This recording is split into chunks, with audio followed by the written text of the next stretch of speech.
전도서 12장 13절.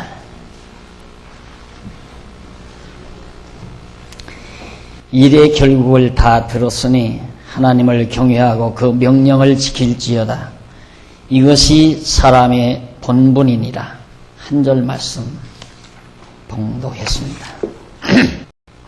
서너 너댓 달 동안 기독교 가치론에 대한 강의를, 사실은 제가 시간이 있으면 일일이 책을 구체적으로 쓰고 싶은 마음을 늘 가지고 있지만 아직 제게 그런 시간이 허락되질 않습니다.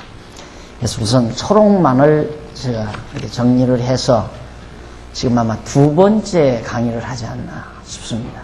지난번 말씀드린 대로 한 8년 전인가 9년 전인가 한번 강의를 했고요. 오늘 드디어 다시 한번 강의를 드리게 됩니다. 우리가 살고 있는 세상이 무척 빠르게 늘 변하죠. 언제나 사람들은 자기가 살고 있는 세상이 많이 변한다고 그렇게 생각하면서 살아갑니다. 우리 전 세대 사람들도 세상이 너무 빨리 변한다. 상투를 꽂고 살던 사람들이 삭발령에 의해서 상투를 자르게 될 때 세상은 너무너무 빨리 변한다. 또 라디오만 듣고 살던 우리들이 텔레비를 시청할 때 세상은 참 빨리 변한다. 또 남녀가 함께 동석할 수 없는 시대에 살던 사람들이 이런 남녀가 지금처럼 이렇게 섞어서 앉는 모습을 보고 세상은 참 빨리 변한다. 어느 시대나 마찬가지입니다. 100년 전 사람도 1000년 전 사람도 시대가 많이 변한다고 그렇게 하면서 살아갑니다. 그런데 이러한 변화가 대부분의 사람들은 이게 발전이다, 발전하고 있다 이렇게 생각하죠. 이렇게 많이 변화되어지는 이것을 발전이라고 우리가 생각을 하는데, 그러나 발전보다는 그 반대일 경우도 있다는 사실을 우리가 잊어서는 안 됩니다. 왜 그러냐면 변화는 많은 혼란을 야기시킵니다. 지금 우리가 살고 있는 이 시대에도 정치적으로, 경제적으로 엄청난 혼란기를 우리가 맞고 있습니다. 우리는 그저 편안하게 아직 포소리, 전쟁 소리, 포소리, 전투하는 소리, 이런 소리 안 들리니까 참 평화롭다 하는지 모르지만 지금 우리 국민이 겪고 있는, 또 이 나라가 겪고 있는 내적인 갈등은 굉장히 심대합니다. 그래서 정말 많은 사람들이, 많은 국민들이 염려하는 이유도 바로 거기에 있다고 생각을 합니다. 왜 그러냐면 이런 변화는 엄청난 혼란을 동반하기 때문이죠. 지금 정치가 혼란하고 경제계가 혼란하고 사회가 혼란한 이유가 이런 변화 때문에 되어지는 거거든요. 군사정부 시대에 변하지 않고 그대로 있었으면 아마 어쨌든 조용할 거 아닙니까? 혼란이 안 오고. 그런데 변화를 추구하다 보니까 많은 혼란이 야기됩니다.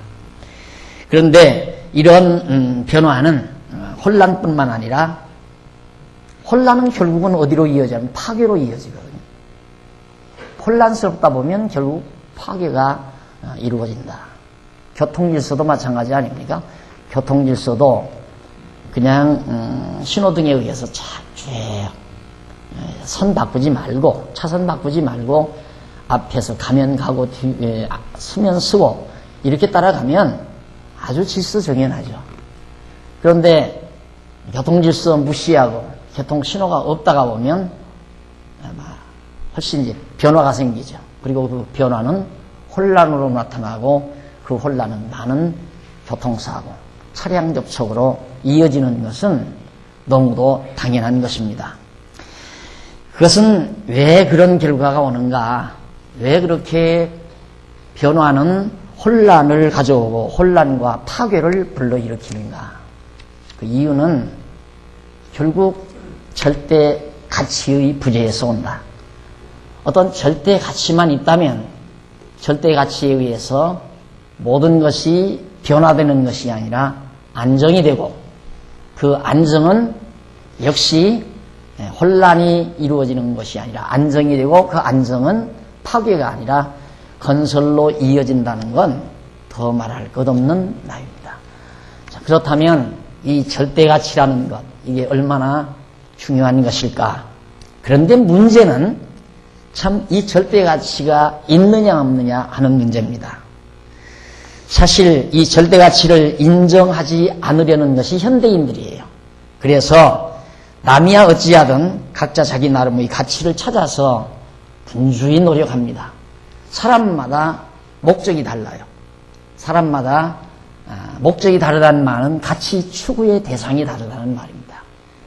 어떤 사람은 권력을 얻기 위해서 뛰고, 어떤 사람은 돈을 벌기 위해서 뛰고, 어떤 사람은 건강을 유지하기 위해서 뛰고, 어떤 사람은 사랑을 얻기 위해서 뛰고, 별하별 가치와 목적, 성공, 명예 등등 이루 말할 수 없는 많은 상대적 가치를 대상으로 해서 뛰다 보니까 결국 혼란은 올 수밖에 없죠. 그러니까 동에 있는 사람이 서로 가고 서에 있는 사람이 남으로 가고 남에 있는 사람이 북으로 가고 그러다 보면 어느 시점에서 충돌하게끔 돼 있습니다. 그래서 지금 개인주의라고 하는 이 자체가 각자가 자기 이득을, 자기 유익을 추구하며 사는 거거든요. 근데 사람마다 목적이 다르고, 목적이 다르다는 말은 가치가 다르다는 얘기죠. 이제 나와서 기도하는 청년, 기도 들어봤지만, 부와 영화보다는 하나님 경외하는 것이 가치롭다. 어떤 사람은 부가 더 가치 있고, 영화가 더 가치 있고, 어떤 사람은 사랑이 더 가치 있고, 어떤 사람은 인기가 더 가치가 있고, 권력이 가치가 있고, 다 각각 자기 나름의 가치 평가를 하며 산다 이 말입니다. 그러다 보니까 결국 혼란이 올 수밖에 없죠. 그래서 자기 나름대로 가치를 찾아 추구하기 때문에 개인주의는 자칫 잘못하면 혼란을 야기시킨다. 그래서 말쟁이들이 어떤 말을 만들어내느냐면 혼돈 속에 질서, 이걸 말해요. 혼돈 속에 질서가 있다. 그래서 아주 말 그럴듯하죠. 왜 그런 말을 생각하는 사람들이 만들어내느냐면 뭔가 이 사회가 혼란스럽다 이 말이에요. 또 사람들의 생각이 다 혼란스럽고, 그런데 그 혼돈 속에 어떤 질서가 있다 라는 얘기입니다. 그런데 그 질서가 무엇일까? 어떻게 해서 그런 질서가 만들어질까? 이런 것들이 우리가 이 세상을 살아가면서 골똘히 생각해 보아야 할, 또 반드시 생각해야 될 중요한 주제들입니다. 그냥 되는 대로 바람이 서에서 불면 동쪽으로, 동에서 불면 서쪽으로, 남에서 불면 북으로, 그렇게 흐름 따라, 물결 흐름 따라 바람 부는 대로 휩쓸려 산다면 별 문제가 아니죠. 그렇게 휩쓸려 사는 것은 정말 이성과 감성, 지성, 인격이 없는 하나의 광물체나 식물도 뿌리를 뽑고 제자리 지키죠. 그런데 낙엽이나 먼지 내지는 건불, 이런 것들은 바람이 부는 대로, 물결이 흐르는 대로 가게끔 되어 있습니다. 그러나 살아있는 살아있는 물고기는 지느러미를 힘껏 내줘서 물결을 거스려 맑은 물을 찾아 올라갑니다. 그러나 죽은 고기는 결국 흐르는 물결 따라 살아가게 되죠. 그렇다면 오늘 우리가 이 세상을 하나의 건불처럼 낙엽처럼 이렇게 사는 것도 아니고, 또 죽은 물고기처럼 흐르는 물결 따라 그냥 흐르며 사는 존재가 돼서는 안 된다는 얘기죠. 적어도 인간이라면 가치 추구의 존재인데, 인간 하나 설명하라면, 인간을 하나로 설명하라면 가치 추구의 존재다라고 그렇게 설명할 수도 있다는 말입니다.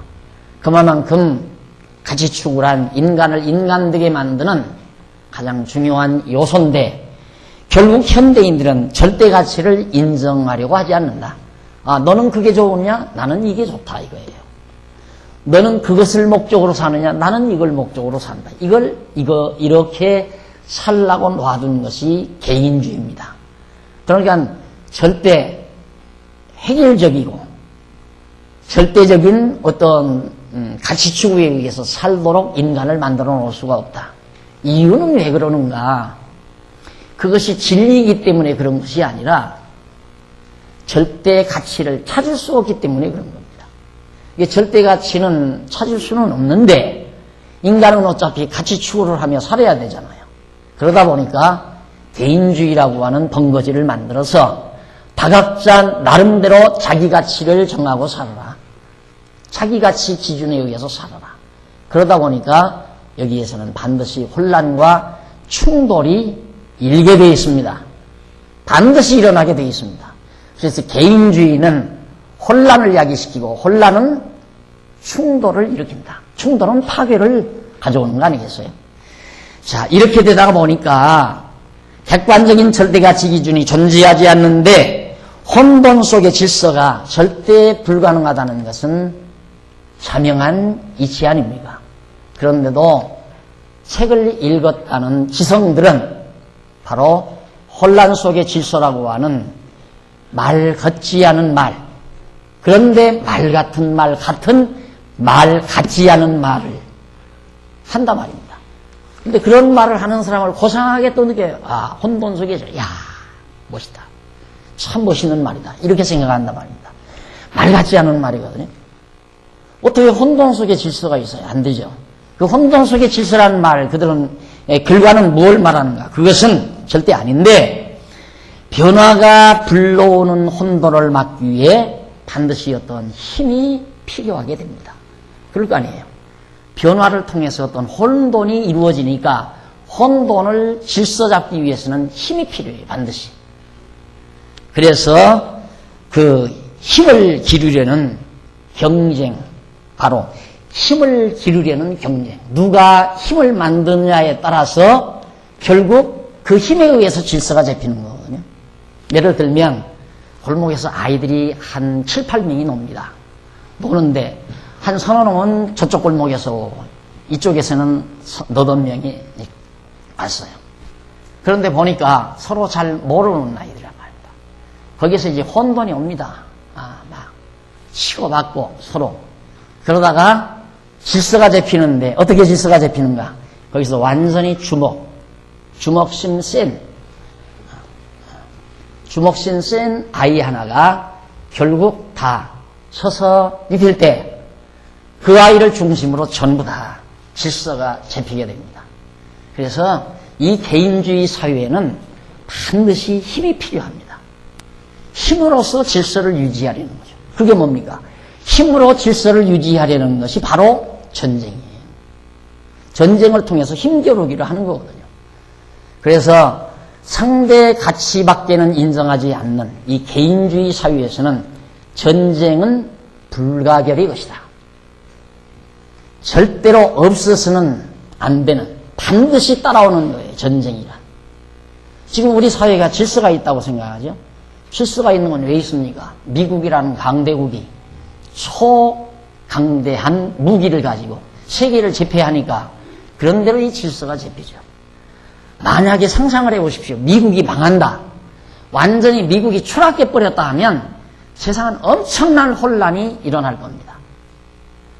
그리고 이게 정당한 사회인가 그러면 미국이라는 강대한 무력의 힘에 의해서 온 세계 인류가 소위 평화롭다고 평화를 유지하고 산다고 착각할 뿐만 아니라 그렇게 오산을 하면서 자위하고 사는 것이 정말 인간다운 인간일까? 여기까지 가면 괴롭지 않을 수 없죠. 괴롭죠, 그렇게 되면. 밥맛도 떨어지고 살 의미도 없고, 야, 이놈의 세상이 완전히 폭력 집단 사회로구나. 쉽게 말해서 솔직한 말로 말하면 세상은 폭력 집단에 의해서 질서가 유지되는 사회예요. 근데 그걸 이제 커버하기 위해서 미국이 이라크를 쳤을 때 그건 도덕성의 문제다. 그래서 지금 부시가 완전히 인기가 추락하고 있어요. 그러면 그런 인기가 추락하고 인기 높은 사람이 미국 대통령이 되면 정말 세상이 괜찮을 것인가? 반대로 한번 생각해 보십시오. 그러면 전쟁을 싫어하는, 그래서 세상이 어떻든 간에 전쟁을 하지 않고 다 용납하는, 여기서 핵무기 만들고 저기서 핵무기 만들어도 그래 너 나라 문제니까 너들 만들어라 이렇게 해서 내버려 두어버리면, 또 살상무기를 자꾸 만들어가는데도 그걸 내버려 두어버리면 그게 정말 잘하는 미국 정치인가? 그것도 문제가 있잖아요. 그래서 그게 갈등인 거예요. 그러니까 인간 사회, 절대 가치가 없는 사회에서는 다 상대 가치에 의해서 서로 이견이 있게 돼 있어요. 이 사람 말 들으면 이 사람이 옳게 돼 있고 저 사람 말 들으면 저 사람 말이 옳도록 돼 있어요. 그것 가지고 갈등을 빚게 되고 그것에 의해서 사회는 혼란을 야기하게 됩니다. 이 우리나라 지금 현재 우리가 살고 있는 현실도 마찬가지 아니에요? 야, 권위주의 다, 과거에 군사독재 시대에 뭐 권위주의, 대통령 권위주의 어쩌고저쩌고 하더니만, 이제는 대통령이 완전히 권위 다 실추해버리니까 대통령이 가볍다, 뭐 권위가 없어서 나라를 이끌어가지 못한다, 리더십이 없다, 별의별 얘기 다 하잖아요. 그럼 어느 말이 옳은 것 같아요? 군사독재 시대에 한 번 말하면 그냥 전국이 다 산을 해버리고 4대 뉴스, 5대 뉴스 신문들이 막 대서특필로 그냥 똑같은 글자로 팡팡 찍어내던 그런 시대, 질서가 잘 잡혀 있었다고 생각하잖아요. 조용하고 잘 잡힌 것처럼. 그런데 문민정부, 열린정부 시대에 와서 이제는 막 의견들이 막 분출해가지고 얼마나 혼란스럽습니까? 뭐가 옳은 겁니까 도대체? 우리는 이런 혼란 속에서 우리가 살고 있는 거예요. 그러니까 이런 걸 생각하면 괴로운 거고, 괴로우니까 생각을 포기해버리는 거고, 그러면 그런 거 생각을 안 하고 포기해버리면 사는 건 뭐냐? 잘 먹고 잘 살면 된다 이거예요. 배불리 먹고 그냥 나 하고 싶은 거 하며 살면 되는 거지. 그래서 그런 부분을 다 포기해버리는 겁니다. 그래서 대학에서 철학이 인기가 없어져 버리고 사회학 같은 것이 다 인기가 없어져 버리고 교양, 정말 학문이 대학에서 인기가 없어져 버리고 하나의 테크니컬한 기술교육이 인기가 높고 또 연예, 춤, 오락 이런 것들이 가치가 나가는 그런 이상야릇한 세상을 우리는 맞아서 지금 살아가고 있는 거죠. 왜 그러는가? 바로 그런 벽에 부딪힐 수밖에 없기 때문에 그런 겁니다. 이렇게 사회도 그런 것처럼 교회 역시도 마찬가지죠. 교회도 끝없이 변화해요. 내 짧은 인생 동안 살아가는 동안 교회의 신앙을 신앙의 핵심이 되는 사상이 한 너댓 번이 바뀌었어요. 나 어린 시절에는 돈 벌면 지옥 가는 줄 알았어요. 돈 많으면, 왜 부자는 천국 가기가 약대가 바늘기로 들어가는 것보다 더 어렵다고 가르칩니다. 그리고 부자들은 다 지옥 간다. 가난한 사람은 천국이 저희 것이다. 마음이 가난한 자는 복이 있나니 천국이 저희 것이다. 이래가지고 가난을 미덕으로 알고 예수 믿는 사람은 다 가난하게 살아야 되고 그렇게 가르치더니만 조금 지나니까 한 20년 지나니까 성령 받아야 된다는 거예요. 성령을 받아야 천국 간다는 거예요. 그러더니만 또 한 10여 년 남짓 지나니까 이제는 예수 믿고 축복받아야 된다는 거예요. 예수를 믿고 축복을 받아야 되더라. 그러더니만 또 한 20년 지나니까 뭐 기독교만 종교냐, 불교고 유교고 기독교고 다 가는 목적지는 같으니까 다 우리가 이 땅에서 선을 행하면서 같이 불교면 어떻고 유교면 어떻고 기독교면 어떠냐. 그런 세상, 지금 우리가 살고 있는 그런 세상이에요. 그러니까 교회가 끝없이 변화해요. 자꾸 변한단 말입니다. 그 이유는 신자들이 변하니까 교회도 변하는 거고, 신자들은 왜 변하는가? 바로 이 교회가 변하는 것을 발전이라고 또 교회도 생각하는 거예요. 교회가 자꾸 변하는 것을 교회가 많이 발전했다 이렇게 생각한단 말이죠. 사실 오늘의 교회 발전은 발전이 아니라 퇴보죠. 계속 절대가치 기준에서 볼 때는 한없이 퇴보해 가고 있는 겁니다. 그래서 역시 이런 퇴보는 결국 타락을 가져오게 되고, 그래서 교회가 위기를 맞고 있는 거고, 이거 역시 바로 절대 가치가 없기 때문에, 절대 가치를 찾지 못하기 때문에 상대적인 가치에 의해서 방황하는 모습을 알 수 있습니다.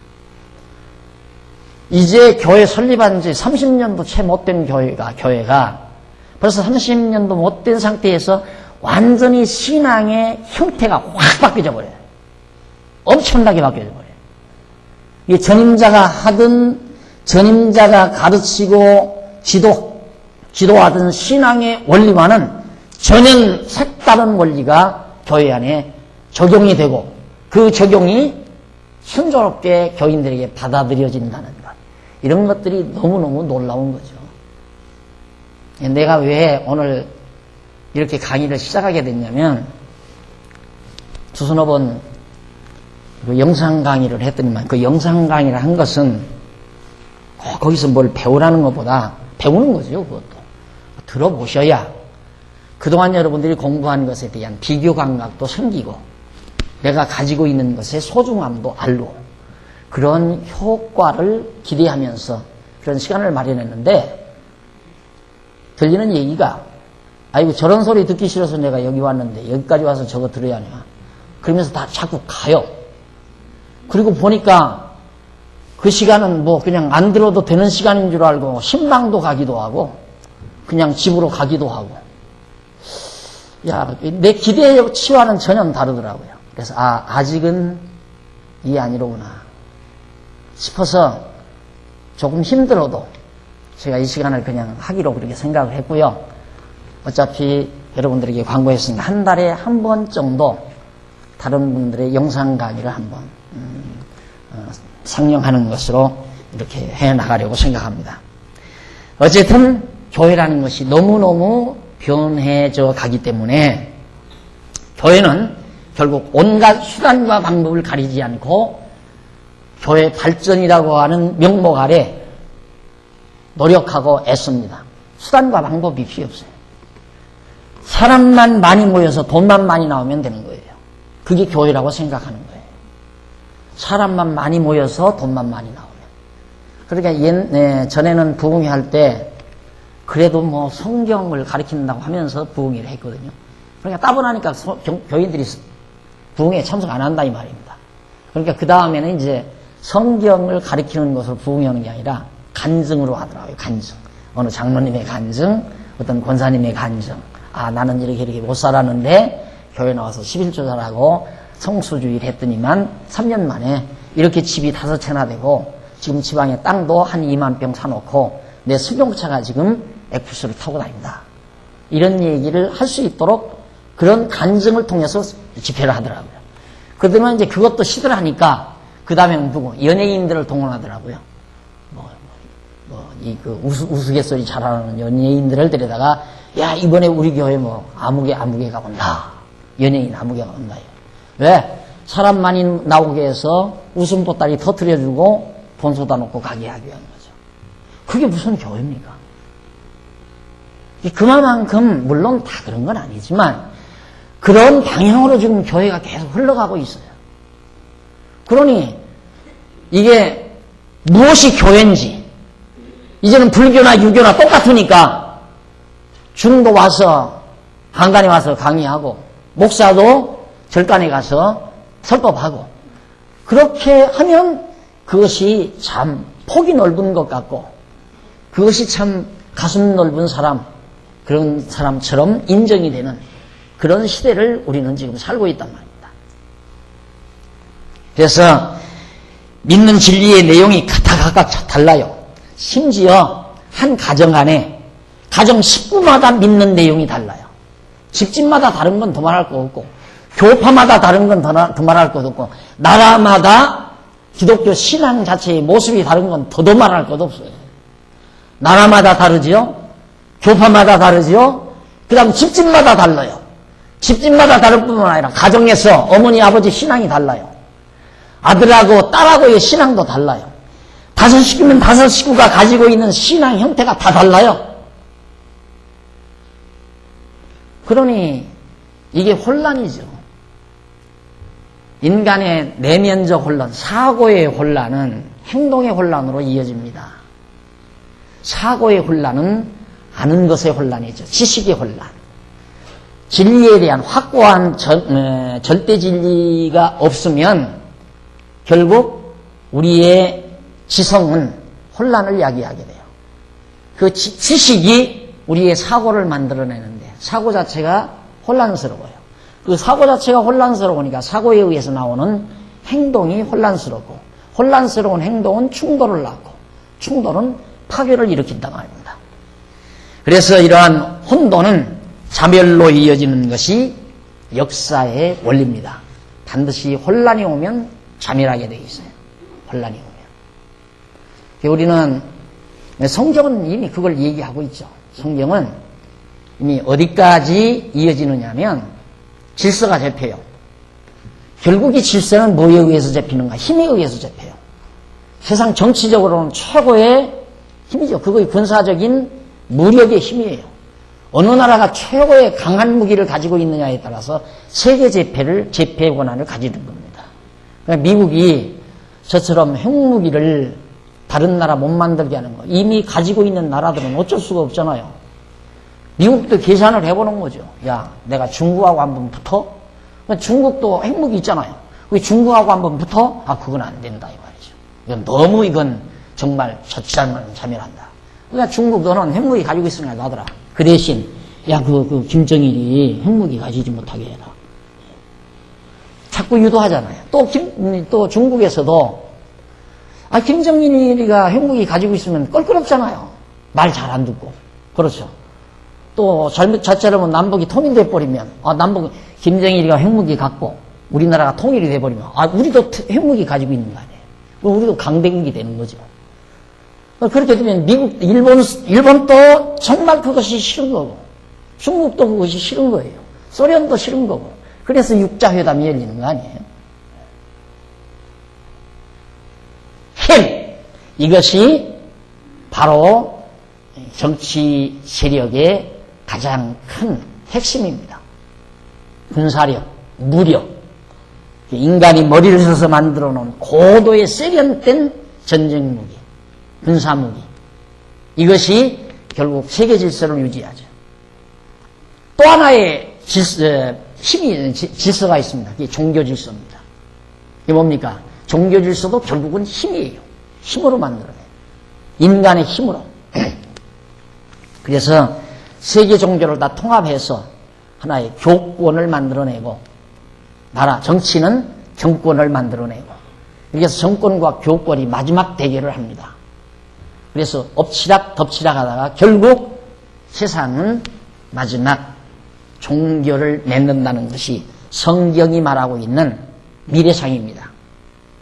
그러니까 우리가 살고 있는 이 세상의 질서란 혼돈 속의 질서라고 말하는 것은 그런 하나의 참 인간으로서는 서글픈 이야기죠. 고도의 인격적인 인간이, 인격을 지니고 있는 인간이 자기들이 만들어 놓은 무력의 힘 앞에서 질서가 유지된다면 참 서글픈 존재 아닙니까? 인격에 의해서 서로가 질서가 유지된다면 얼마나 아름답겠어요. 인격에 의해서. 근데 인격에 의해서 유지되는 것이 아니라 힘에 의해서 유지된다. 무력의 힘에 의해서. 그래서 서글픈 거죠. 우리나라가 자존심 구기는 게 뭐예요? 왜 자존심을 우리가 구겨야 돼요? 미국에게 항상 자존심을 왜 꺾이고 살아야 돼요? 무기 없으니까 그러잖아요. 약하니까. 돈 없고 무기가 없으니까. 땅덩어리 작고. 그래서 우리는 늘 자존심 상하고 사는 거예요. 예, 힘 앞에 자존심 상한다는 것이 정말 피를 토하고 싶은 거 아니겠습니까? 그러나 세상이라 할 수 없는 거죠. 이걸 체념하고 산다는 것은 너무 괴로운 일 아닙니까? 야, 어쩔 수 없다. 나만 그렇게 사냐? 체념하고 살자. 다 잊어버리고 생각지 않고 그냥 되는 대로 나만 사는 게 아니라 다 그렇게 사는데 뭐 그냥 살자. 그리고 살면 돼요. 그러나 그렇게 살기는 사람으로서 너무 치사하잖아요. 그렇죠. 인간으로서는 너무 치사한 문제라 말입니다. 여기에 기독교 가치론에 대한 교환을 제가 펴내고 강의를 하는 동기가 있습니다. 그래서 기독교 가치론을 강의한다. 이해 정리가 안 되고는 정말 밥 먹고 산다는 자체가 괴로운 거죠. 왜 사느냐고 질문하면 다 대답을 할 수가 없으니까. 이 꼴 이 모습으로 살아야 되느냐고. 이렇게 나라의 자존심이 산산조각나는 이 나라 백성으로 산다는 자체의 이 추한 모습으로 그냥 살아야 되는가. 나 어렸을 때 나는 왜 미국에 안 태어났나. 우리 아버지 어머니 원망은 그거였어요. 기왕이면 우리 어머니 아버지가 미국에 살면서 날 미국에 나누지. 왜? 미군들 던지는 그 건빵, 이거, 빵 쪼가리, 이 간지매통, 그거 던지는 거 주워 먹을 때, 어쩌다 난 미국 사람이 안 됐을까? 이 생각을 해본 거예요. 여러분, 우리가 정말 생각 안 하니까 그러지, 응? 우리가 뽑아놓은 대통령 가만히 들여다가 등 턱턱 두들기면서, 그 뭐 사랑하는 줄 알죠, 여러분? 까불지 말라, 이 말이에요. 까불지 말라. 그럼 노무현 대통령 까불지 말라 그런 게 아니라 다 우리들 답싹 보는 거란 말입니다. 피토하고 싶잖아요. 그냥 그것이 다라면, 이 세상에 그것이 다라고 한다면 그 보도를 보고 어떻게 밥을 먹어요? 피를 토해야지. 안 그래요? 그래서 기독교 가치론을 강의한단 말입니다. 이것이 없다면 진짜 어떻게 살겠습니까?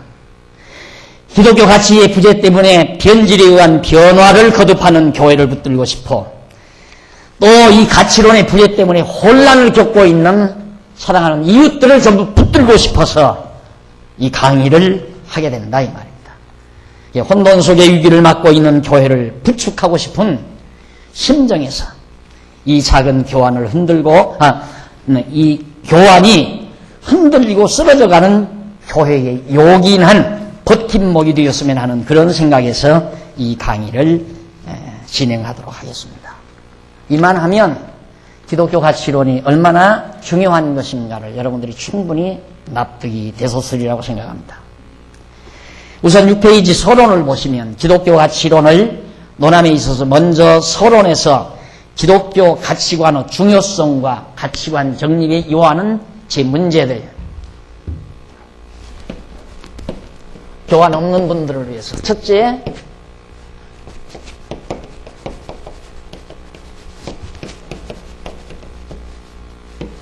중요성.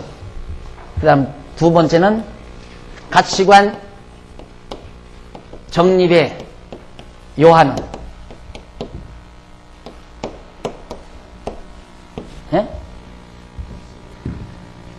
정립을 요하는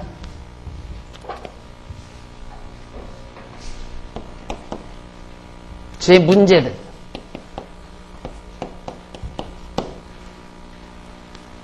가치관이 얼마나 중요한가 이걸 말씀드린 다음 이어서 가치관 정립을 요하는 그런 문제들이 있어요. 왜 가치관을 정립을 해야 하는가? 거기에 따르는 문제들이 있는데 그 문제들이 도대체 뭔가를 우선 서론에서 우리가 정립을 하고 넘어가도록 그렇게 하겠습니다. 우선 가치관의 중요성입니다. 기독교 가치관의 중요성인데 일단 그냥 가치관의 중요성. 인간이 현실 세계에서 생존하여 살아갈 때 이상과 윤리 및 의미가 있어야 인간다운 참된 삶을 살아갈 수 있습니다. 이상, 윤리, 이상과 윤리와 의미.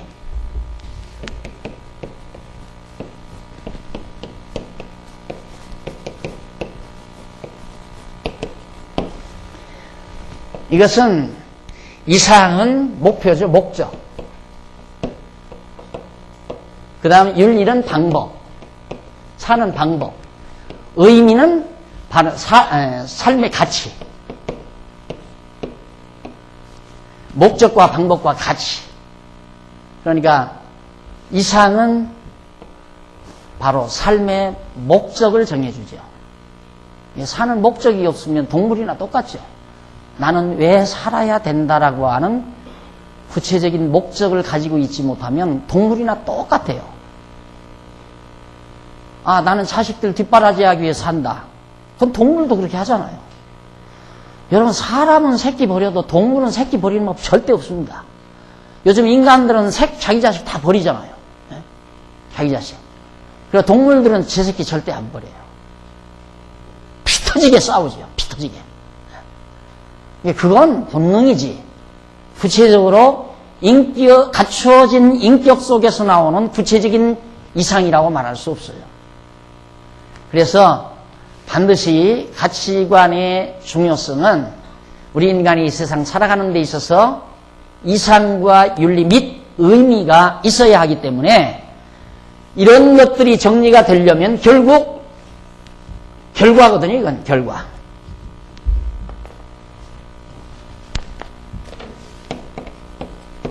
결과. 이 결과는 가치로 드러나죠. 가치.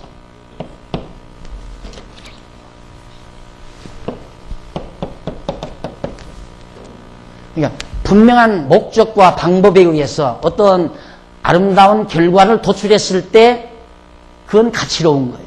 그렇죠? 그 가치. 아, 나는 이런 건 의미가 없다고 생각한다. 의미가 없다는 말은 목적과 방법에 의한 것이 아니라는 말이죠. 단순한 목적만 가지고 있고 구체적인 방법이 없다면 그 방법을 싫어하지 않으면 결과가 안 나오죠. 그냥 이상 머릿속으로 생각만 하면 뭐예요? 가지고 있는 생각을 구체화시켜서 행동화시켜가지고 거기에서 어떤 의미를 얻어낼 때 결과가 맺어지고 그것이 바로 가치로운 것이다.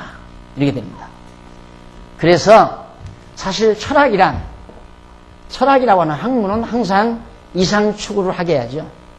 항상 이상을 추구하는 방향으로 생각을 해가지만 분명한 이상 제시를 할 수가 없죠. 그래서 윤리도 그렇습니다. 윤리도 이렇게 살아야 한다, 저렇게 살아야 된다. 요즘 논어 얘기도 많고 또 요즘엔 새로운 역사관 해가지고 많이 나오는데 그런 것들이 전부 윤리의 바탕을 둔 거죠. 그런데 이것도 혼란을 빚다가 보니까 이제는 윤리와 도덕 파괴 운동이 벌어져 버려요. 지금 우리가 살고 있는 사회는 윤리 도덕이라는 완전히 아무것도 아닙니다. 어떻게 살아야 된다는 구체적인 삶의 방법 제시도 없어요. 그냥 되는 대로 멋대로 살아라. 네 멋대로 살면 너 하고 싶은 대로. 그 말은 동물처럼 살라는 얘기예요. 그러니까 이상과 윤리와 및 의미가 있어야 하는데 그런 것들을 가능하게 할 수 있는 것들이 바로 뭐냐면 가치라는 겁니다. 이러한 조건들을 모두 분명한 가치관이 설정될 때만이 바로 이런 이상과 윤리와 의미가 만들어진다. 그러니까 자기 가치관이 없는 상태에서 자기 이상을 정한다. 아, 나는 정말 내 청소년 시절 정말 아름다운 숲이 우거진 아담한 무인도 섬. 거기에 손수네가 아름다운 토막나무를 짓고 한평생 그림이나 그리면서 사랑하며 살다가 죽었으면 좋겠다.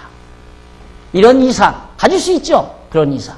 그러다가 조금 청년기가 접어드니까 그때는 막 큰 산악에 산악농장을 만들어 놓고 정말 그 농장을 가꾸면서 얻어진 소득으로 좀 사상운동도 하고 계몽운동도 하고 그리고 그 농장을 호마를 타고 산능성을 거닐면서 농장을 둘러보는 그런 상상과 꿈을 안고 생각했던 그런 이상들.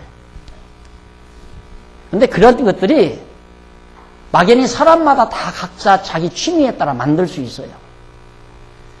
그게 바로 상대적인 이상이란 말입니다. 각각 개개인이 다를 수 있다 이 말이죠. 자기가 가지고 태어난 소질이 다르기 때문에 자기가 살고자 하는 목적도 이상도 다 다를 수 있어요. 근데 거기에서 끝나면 안 된다 이 말입니다. 그걸 바로 여기서 이상을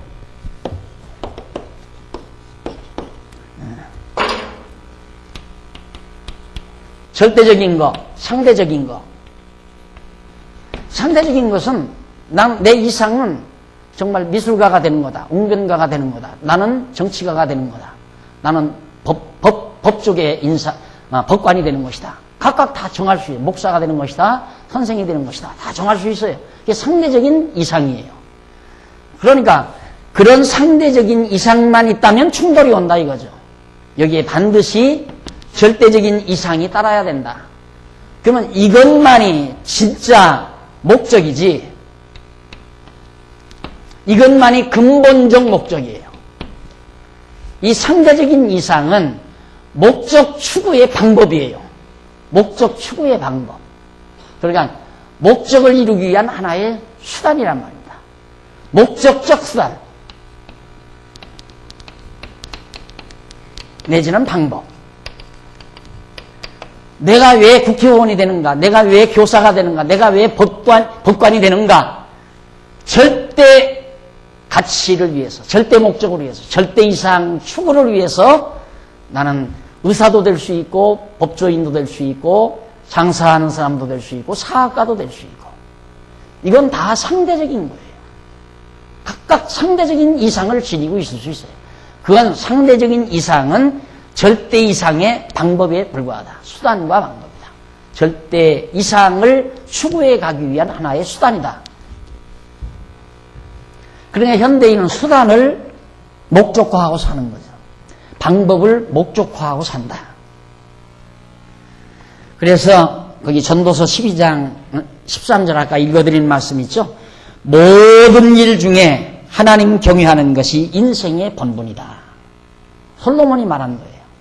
솔로몬은 자기 일생에 있었던 모든 것, 모든 일, 모든 만사 다 열거를 해요. 자기가 살아오면서 했던 모든 일을 다 열거하고 또 뿐만 아니라 자기 살아온 그것만 하는 게 아니에요. 이 사울, 다윗 아니에요? 그리고는 이제 솔로몬이란 말이에요. 그는 나라가 갈라졌는데 솔로몬이 자기가 산 생애 그리고 자기 이전에 아버지 세대에 더 나아가서 사울왕 세대까지 추적을 해요. 그러니까 자기가 살던 근대사지요. 이때 일어난 것을 배경으로 해서 쓴 것이 뭐냐면 잠언전도 아가서예요. 잠언전도 아가서. 그런데 지금 제가 소개해드린 건 전도서 12장 13절 내용을 소개해드린 거죠. 여기에서 바로 솔로몬은 뭐라고 그러냐면 이동안에 있었던 모든 일, 이동안에 있었던 모든 일이란 다예요. 다. 사울이 다윗을 선시하고 다윗을 죽이려 했던 일, 권좌를 위해서, 인기를 위해서, 또 다윗이 어려운 입장에서 왕위에 오른 일, 그리고 솔로몬이 자기 자신이 왕위에 오른 일, 왕위에 올라서 자기가 해봤던 모든 일, 자기가 눈으로 보고 마음으로 생각한 일 하나도 빠짐없이 다 해볼 수 있었어요. 인간이 생각하는 일은 자기 마음에 하고자 하는 일은 안 해본 것 없이 다 해봤다 이 말입니다. 솔로몬이. 그걸 다 해보고 나서 그걸 다 설명을 해요. 자기가 해본 일을. 그게 바로 주로 전도서 내용입니다. 해석을 한다 이 말이죠. 이 역사 해석이죠. 그러니까 요즘 우리 머리 깎은 양반 나와서 역사 가르치잖아요. 초등학교 선생님처럼, 중학교 선생님처럼 가르치죠. 중학교나 고등학교 역사 선생님처럼 가르쳐요. 그러니까 얼마나 현대 사람들이 민도가 낮으면 그거 듣고도 야 거기 뭐 씹을 것이 있는 줄 알아요. 그거 깨물어 먹을 것이 있는 줄로. 근데 그런 정도는 생각이 트인 중학교 학생쯤 되면 그런 역사를 보면 벌써 사고가 트여요. 그런 정도의 생각은. 근데 워낙 현대인들이 책을 읽지 않고 사고하지 않냐니까 그런 강의에도 뭐가 별거나 되는 줄 알고 그걸 심취해서 듣는 사람들이 많단 말입니다. 솔로몬의 역사 해석, 자기가 직접 근대사 또 자기가 경험한 역사 이런 것들을 구체적으로 해석해서 설명한 것이 전도서란 말입니다. 원리적으로 설명한 거예요. 그래서 거기에서 결론이 뭐냐면 다 듣고 보니까 그 모든 일의 결국을 다 듣고 보니 하나님 경외하는 것이 최고더라 이 말이에요. 그것이 최고의 절대 가치더라. 상대 가치, 자기가 이스라엘이 왕이 된 것, 그리고 부와 영화를 누린 것, 그리고 온갖 쾌락을 다 즐겨본 것, 그거 다 간접 목적이죠. 이게 이제 상대적인 목적이죠. 나는 부다, 나는 쾌락이다, 나는 권력이다, 내 이상은 내 한번 권력을 가지고 시컷 한번 패기 있게 살아봐야 되겠다. 그런 이상 가질 수 있잖아요. 나는 돈을 많이 벌어서 마음껏 부귀영화 누려보고 싶다. 그런 이상 가지고 있을 수 있잖아요. 이야, 나는 그냥 시컷 한번 쾌락을 즐겨봤으면 좋겠다. 이런 이상 가지고 있을 수 있죠. 좋아요. 상대적인 이상이에요, 다. 근데 문제는 상대적인 이상에서 멎어져 버리면 절대 이상을 상실하는 거고, 절대 이상이 없는 것은 이 자체가 허무하고 헛된 것이다. 그래서 솔로몬이 헛되고 헛되고 또 헛되고 헛되고 헛되도다 라고 모든 과거사, 근대, 자기로서의 근대사, 자기가 경험한 역사에 대한 최고 평가가 바로 헛된 것뿐이더라 라는 결론입니다. 헛되다는 건 무가치하다는 말이거든요. 그럼 뭐가 가치가 있을 건가? 여기에 대한 강의를 계속해서 다음 시간 말씀드리도록 하고, 오늘 강의에 있습니다. 기도하십시다. 사랑하시는 하나님 아버지, 은혜를 감사합니다. 우리 사람으로 이 세상 태어나게 하소서. 사람같이 또 사람처럼 사는 게 아니라 사람으로 살 수 있게 하시는 것을 진심으로 감사합니다.